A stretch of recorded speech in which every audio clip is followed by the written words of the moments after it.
অল্প পরিমাণে দেশি মুরগি কিংবা টাইগার মুরগি লালন পালন করতে আমাদের কি পরিচর্যা করতে হবে, কি খেলে দ্রুত ওজন বাড়বে এবং কি খেলে বাচ্চাগুলো সুস্থ থাকবে তা নিয়ে আজকে আলোচনা করব।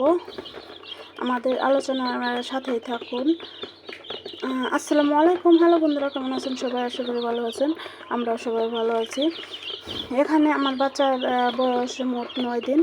তো এই বাচ্চাগুলো অনেক সুস্থ আছে, আলহামদুলিল্লাহ। এতটা সুস্থ আছে যে দেখতে পাচ্ছেন, যারা এক মুহূর্ত বসে থাকে না, ঠিক সময় মতো খাবার খাবে আর পানি খাবে, আর তাছাড়া ঘোরাঘুরি করবে।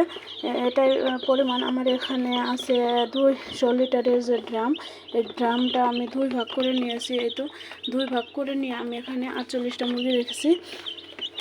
তো 48টা মুরগি রাখার জন্য এই ঘরোয়াভাবে এই ছোট্ট ড্রামের মধ্যে আমরা পালন করতে পারি মুরগি।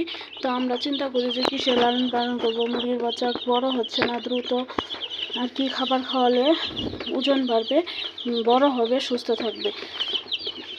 এখানে আমি এই তো ব্রয়লার স্টার্টার খাবার আছে, এই ব্রয়লার স্টার্টার খাবারটা আমি 1 থেকে 1 মাস পর্যন্ত বাচ্চাকে খাওয়াই থাকি।